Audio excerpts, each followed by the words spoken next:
और आइए अब आपको बताते हैं कि ट्रंप आखिर क्यों लगातार शांति का राग अलाप रहे हैं, क्यों डोनाल्ड ट्रंप चाहते हैं कि वो सरेंडर कर दे, फेस सेविंग कर ले। आइए आपको बताते हैं। दरअसल कहा जा रहा है कि बरसने लगे बारूद बम और त्राही त्राही कर रखे हैं डोनाल्ड ट्रंप। ईरान के खौफ से आधी रात को फोन की घंटियां बजने लगी हैं। जी हाँ, ट्रंप ने इजराइल के नेतन्याहू को सीधे सीधे इमरजेंसी कॉल किया। सऊदी, कतर और यूएई के आगे ट्रंप ने एक तरह से हाथ फैला दिए हैं। बहरीन और कुवैत के सुल्तानों से भी मदद की डिमांड की जा रही है। किसकी तरफ से? अमेरिका की तरफ से, डोनाल्ड ट्रंप की तरफ से।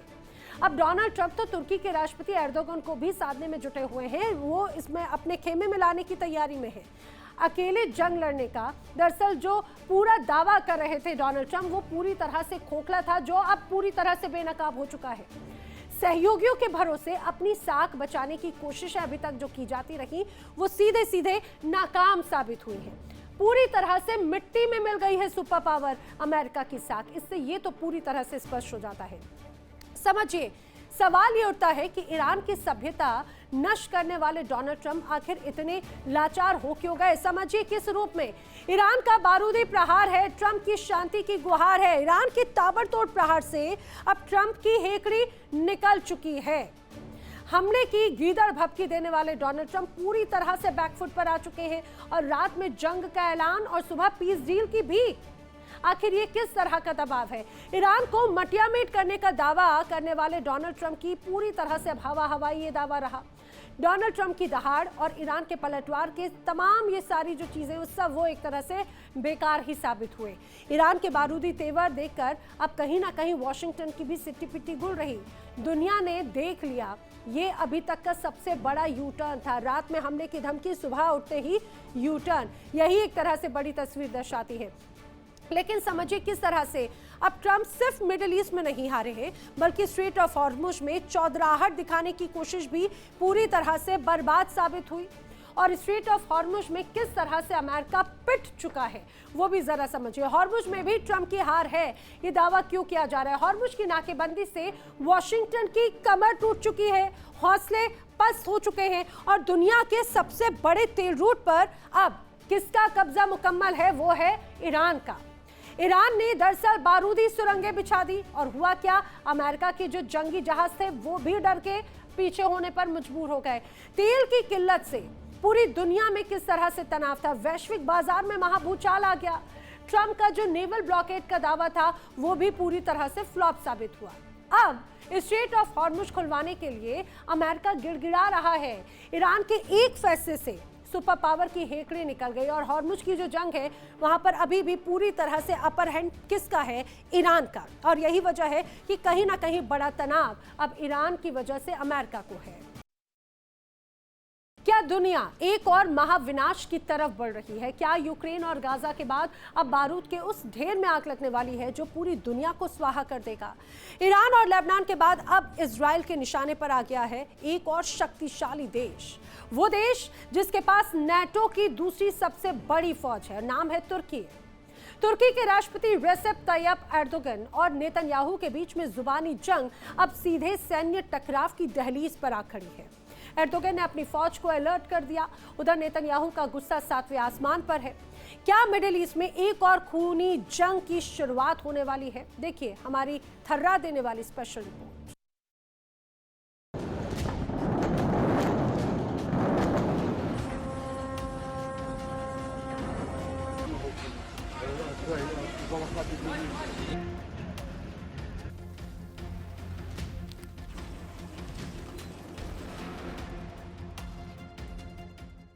पश्चिम एशिया पहले से ही बारूद के ढेर पर बैठा है।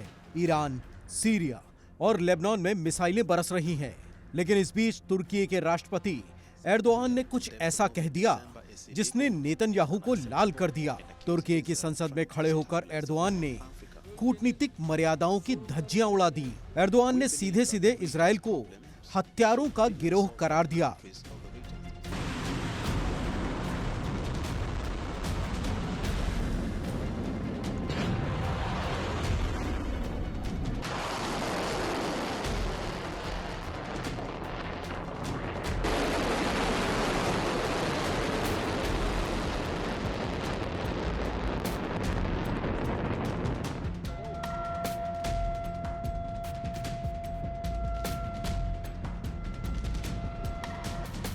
नेतन्याहू और उनका पूरा मर्डर नेटवर्क लेबनान और सीरिया को तबाह करने पर तुला है। इजरायल की ये दादागिरी सिर्फ मिडिल ईस्ट ही नहीं बल्कि पूरी दुनिया की शांति के लिए खतरा है।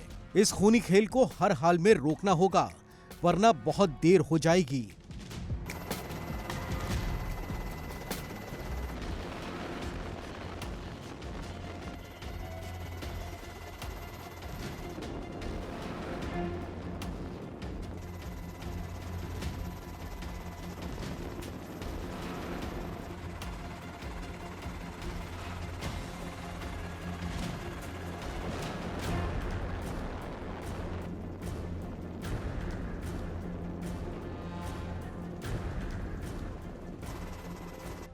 एर्दोआन यहीं नहीं रुके। तुर्की के गृह मंत्री मुस्तफा चिफ्तची ने यहां तक कह दिया कि इंशाअल्लाह यरूशलेम भी बहुत जल्द मुक्त होगा। इन बयानों ने इजरायल के जख्मों पर नमक छिड़कने का काम किया। और फिर क्या था, तेल अवीव से नेतन्याहू का वो हंटर चला जिसने अंकारा तक हड़कंप मचा दिया।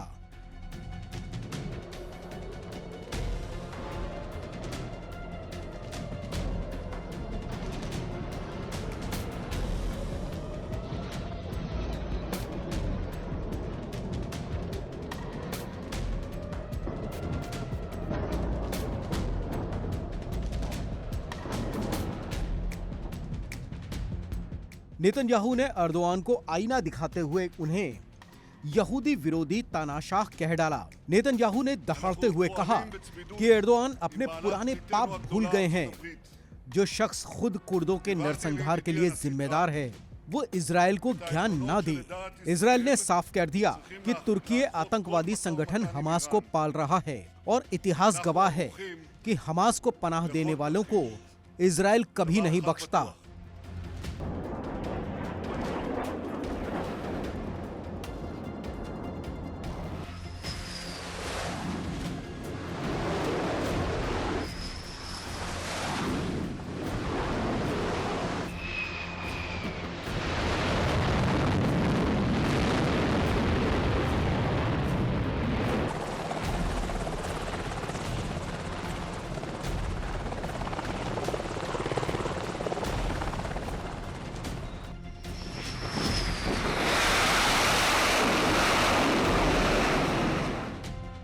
लेकिन बात सिर्फ बयानों तक ही सीमित नहीं है।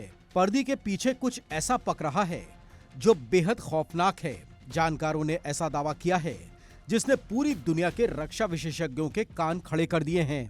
दावा यह है कि तुर्की चुपचाप इजरायल से सीधे युद्ध की तैयारी कर रहा है।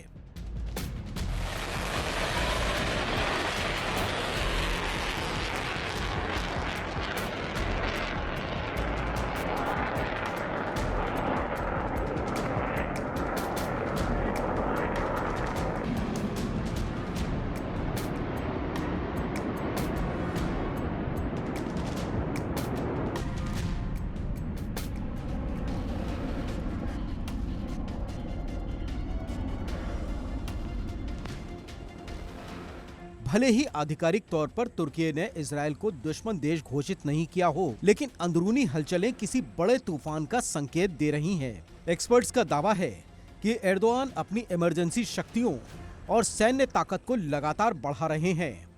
उनका मुख्य निशाना कोई और नहीं बल्कि इजरायल है।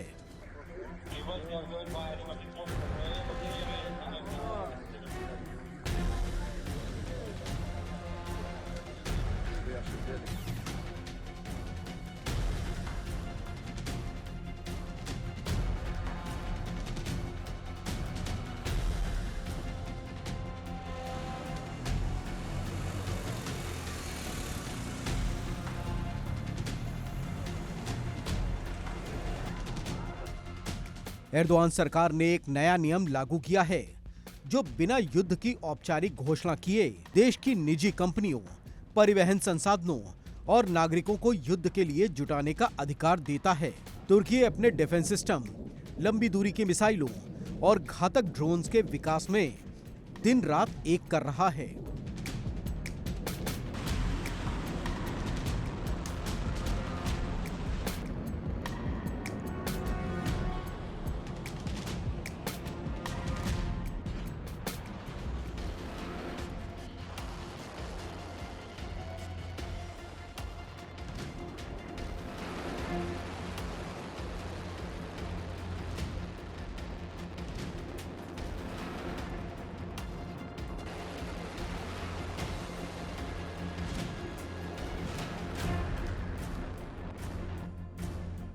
साल 2016 के नाकाम तख्ता पलट के बाद एर्दोआन ने सेना के बड़े अधिकारियों को बदलकर पूरे सुरक्षा तंत्र पर खुद का एकाधिकार जमा लिया है।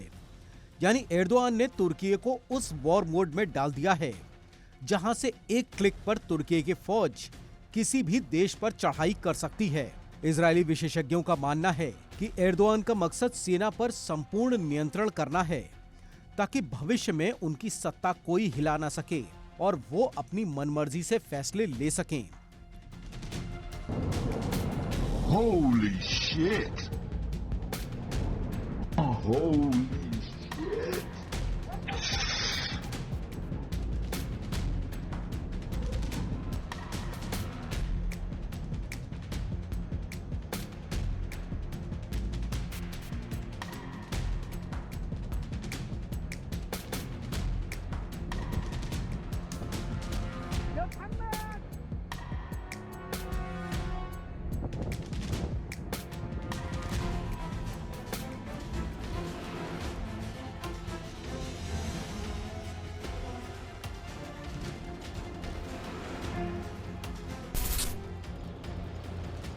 अब सवाल उठता है कि अगर जंग हुई तो दोनों सेनाएं टकराएंगी कहां?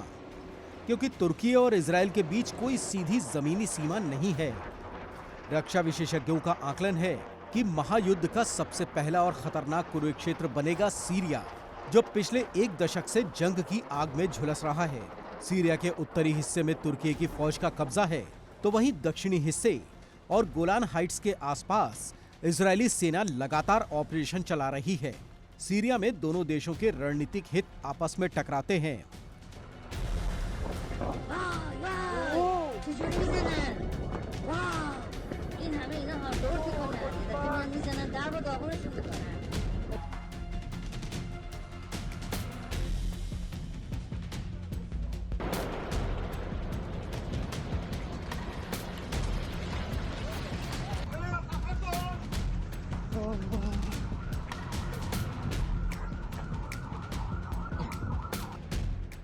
एर्दोआन का मानना है कि इजरायल जिस तरह सीरिया और लेबनान को कुचल रहा है, वो आगे चलकर तुर्की की संप्रभुता के लिए खतरा बनेगा।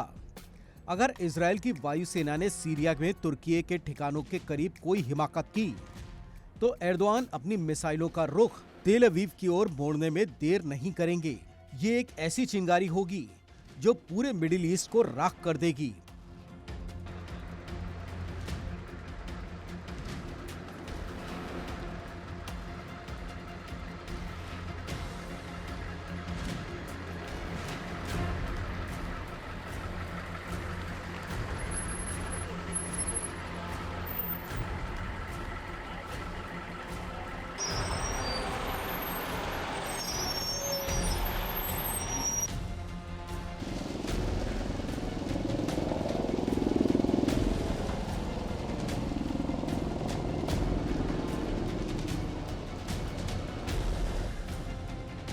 तुर्की और इजरायल के बीच नफरत की दीवार कितनी गहरी है, इसका अंदाजा आप इसी बात से लगा सकते हैं कि जब अक्टूबर 2023 में हमास ने इजरायल पर हमला किया तो पूरी दुनिया स्तब्ध थी, लेकिन एर्दोआन ने हमास को आतंकवादी संगठन मानने से साफ इनकार कर दिया। एर्दोआन ने हमास को आजादी के सिपाही का तमगा दिया और उनके बड़े नेताओं को अंकारा में वीआईपी पनाह दी। इतना ही नहीं, एर्दोआन ने सार्वजनिक मंचों से नेतन्याहू की तुलना इतिहास के सबसे क्रूर तानाशाह एडोल्फ हिटलर, मुसोलिनी और स्टालिन से कर दी। इसके जवाब में इजरायल ने भी कड़ा रुख अपनाया और तुर्की को ईरान के बाद आतंकवाद का सबसे बड़ा मददगार घोषित कर दिया। बीते 3 साल में जो रिश्ते थोड़े सुधरते दिख रहे थे, अब वो पूरी तरह से तबाह हो चुके हैं। 3 साल पहले लग रहा था कि तुर्की और इजरायल के राजनयिक संबंध सामान्य हो जाएंगे, लेकिन आज हालात ये हैं कि दोनों देश सीधे सैन्य संघर्ष के मुहाने पर खड़े हैं। एक तरफ आधुनिक हथियारों और परमाणु शक्ति से लैस इजरायल है, जिसे अमेरिका का खुला समर्थन है, तो दूसरी तरफ नेटो का सबसे आक्रामक सदस्य तुर्की है, जिसके पीछे इस्लामिक देशों का एक बड़ा धड़ा खड़ा हो सकता है। अगर ईरान के बाद अब तुर्की भी इस युद्ध में सीधे कूद पड़ा, तो दुनिया को तीसरे विश्व युद्ध की आग में जलने से कोई नहीं बचा पाएगा। देखना यह है कि क्या वैश्विक महाशक्तियां एर्दोआन और नेतन्याहू के गुस्से को शांत करा पाती हैं, या फिर दुनिया एक और भीषण तबाही की गवाह बनने जा रही है। Bureau report, India daily.